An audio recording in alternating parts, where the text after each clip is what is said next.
ప్రభుత్వం anti corruption drive ని దూకుడుగా నిర్వహిస్తోంది. ఇందులో భాగంగానే సీనియర్ దౌత్యవేత్త లియూ జియాన్చావ్ ని అధికారులు అరెస్ట్ చేయడం దేశవ్యాప్తంగా సంచలనంగా మారింది.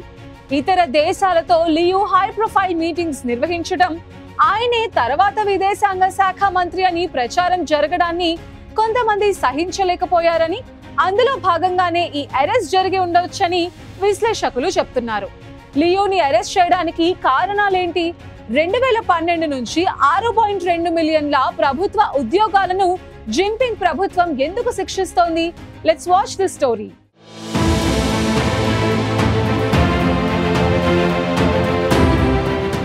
చైనాలో కీలక నాయకుల అరెస్టుల పరంపర కొనసాగుతోంది. భవిష్యత్తులో విదేశాంగ మంత్రిగా బాధ్యతలు చేపట్టే అవకాశం ఉన్న సీనియర్ దౌత్యవేత్త లియూ జియాన్చావ్ను అధికారులు అరెస్టు చేసి ప్రశ్నిస్తున్నట్లు వాల్ స్ట్రీట్ జర్నల్ కీలక కథనాన్ని ప్రచురించింది.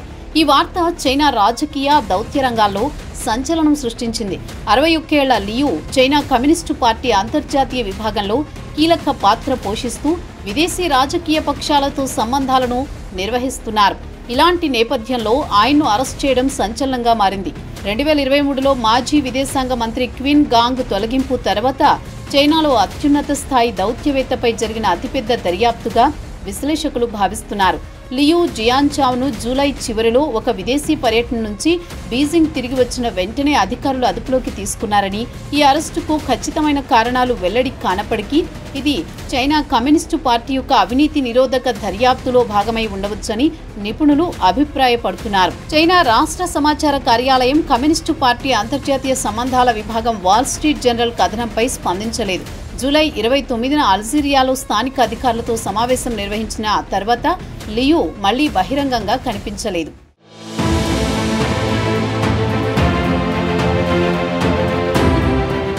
అరవై ఒక్కేళ్ల లియూ జియాన్చావ్ చైనా దౌత్య రంగంలో ఒక ప్రముఖ వ్యక్తిగా ఉన్నారు. జిలిన్ ప్రావిన్స్లో జన్మించిన లియూ బీజింగ్ ఫారిన్ స్టడీ యూనివర్సిటీలో ఇంగ్లీష్లో డిగ్రీ చేశారు. 1986-87లో ఆక్స్ఫర్డ్ యూనివర్సిటీలో ఇంటర్నేషనల్ రిలేషన్స్ కోర్సును పూర్తి చేశారు.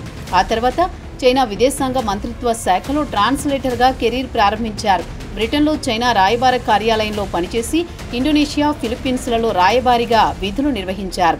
2008 బీజింగ్ ఒలింపిక్స్ సమయంలో విదేశాంగ మంత్రిత్వ శాఖ ప్రతినిధిగా హాస్యాస్పదమైన వ్యాఖ్యలతో పాటు చైనా ఆసక్తులను గట్టిగా సమర్థించడంలో ఆయన పేరు పొందారు.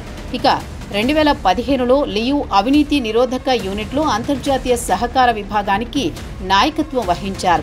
అవినీతి చేసిన నిందితులను విదేశాల నుంచి తిరిగి తీసుకురావడంలో లియూ కీలక పాత్ర పోషించారు. 2017లో జెజియాంగ్ ప్రావిన్స్లో అవినీతి నిరోధక చీఫ్గా పనిచేశారు. ఆ తర్వాత 2018లో సెంట్రల్ ఫారిన్ అఫైర్స్ కమిషన్లో సీనియర్ అధికారిగా చేరారు. 2022లో ఆయన కమ్యూనిస్టు పార్టీ అంతర్జాతీయ విభాగానికి నాయకత్వం వహించారు. ఈ విభాగం విదేశీ రాజకీయ పక్షాలతో సంబంధాలను నిర్వహిస్తుంది.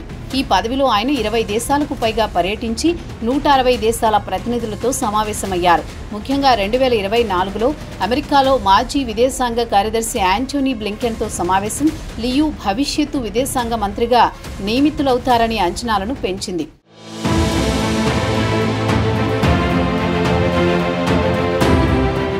లియూ జియాన్చావ్ అరెస్టు చైనా అధ్యక్షుడు జీ జిన్పింగ్ అవినీతి నిరోధక డ్రైవ్లో భాగంగా ఉందని విశ్లేషకులు చెబుతున్నారు. 2012 నుంచి జిన్పింగ్ నాయకత్వంలో 6.2 మిలియన్ మంది అధికారులు అవినీతి, దేశ రహస్యాల లీకేజీ ఆరోపణల కారణంగా శిక్షలకు గురయ్యారు. 2023లో మాజీ విదేశాంగ మంత్రి క్విన్ గాంగ్ను అక్రమ సంబంధం కారణంగా తొలగించారు. క్విన్ తర్వాత వాంగ్ యీ మళ్లీ విదేశాంగ మంత్రిగా నియమితులయ్యారు. అయితే లియూ ఆయన స్థానంలో భవిష్యత్తు మంత్రిగా పేరు సంపాదించారు. ఇక ఈ అరెస్టు చైనా దౌత్య రంగంపై తీవ్ర ప్రభావం చూపించనుంది. లియూ అరెస్టు దర్యాప్తు అవినీతికి సంబంధించినదై ఉండవచ్చని, కానీ వివరాలు ఎప్పటికీ బహిర్గతం కాకపోవచ్చని, జిన్పింగ్ అవినీతి నిరోధక డ్రైవ్ అధికారులలో రాజకీయ విధేయతను నిర్ధారించడంతో పాటు సామాన్య ప్రజలలో జిన్పింగ్పై జనాదరణను పెంచడానికి ఉపయోగపడుతుందని విశ్లేషకులు అభిప్రాయపడుతున్నారు. లియూ అమెరికా, ఆస్ట్రేలియా, ఇతర పాశ్చాత్య దేశాలతో సంబంధాలను మెరుగుపరచడంలో కీలక పాత్ర పోషించారు. 2024లో వాషింగ్టన్లో యాంటోనీ బ్లింకెన్తో సమావేశమైన లియూ చైనా, అమెరికా సంబంధాలను స్థిరీకరించేందుకు ప్రయత్నాలు చేశారు. ఇక Asia society, Blackstone, Bridgewater associates వంటి సంస్థలతో కూడా సమావేశమై కీలక ఒప్పందాలకు మార్గం సుగమం చేశారు. అయితే అమెరికాతో హై ప్రొఫైల్ సమావేశాలు బీజింగ్లో కొందరిలో ఆగ్రహాన్ని రేకెత్తించాయి. లియు తనను తాను విదేశాంగ మంత్రిగా ప్రొజెక్ట్ చేసుకోవడం రాజకీయంగా అనుచితమని చాలా మంది భావించారు. అందులో భాగంగానే ఈ అరెస్టు జరిగిందనే ప్రచారం కూడా జరుగుతోంది.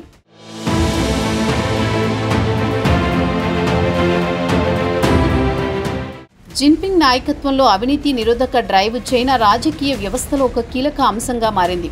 ఈ డ్రైవ్ అవినీతిని నిరోధించడమే కాకుండా జిన్పింగ్ అధికారాన్ని బలోపేతం చేయడానికి, అధికారులలో విధేయతను నిర్ధారించడానికి ఉపయోగపడుతోంది. లియు జియాన్చావ్ వంటి సీనియర్ అధికారుల arrest Jinping anti corruption drive తీవ్రతను చూపిస్తుందని, అయితే ఈ దర్యాప్తు వివరాలు బహిర్గతం కాకపోవచ్చని, చైనా ప్రభుత్వం ఇలాంటి విషయాలను రహస్యంగా ఉంచుతుందని విశ్లేషకులు చెబుతున్నారు. మొత్తంగా దీర్ఘకాల దౌత్య అనుభవం, అంతర్జాతీయ సంబంధాలలో నైపుణ్యం, విదేశాంగ మంత్రి పదవికి అర్హుడు అని ప్రచారం జరుగుతున్న టైంలో చైనా దౌత్యవేత్త లియు జియాన్చావ్ అరెస్టు చైనా రాజకీయాల్లో సంచలనంగా మారింది. మరి దీనిపై చైనా ప్రభుత్వం ఏమైనా ప్రకటన చేస్తుందా లేదా అనేది వేచి చూడాలి.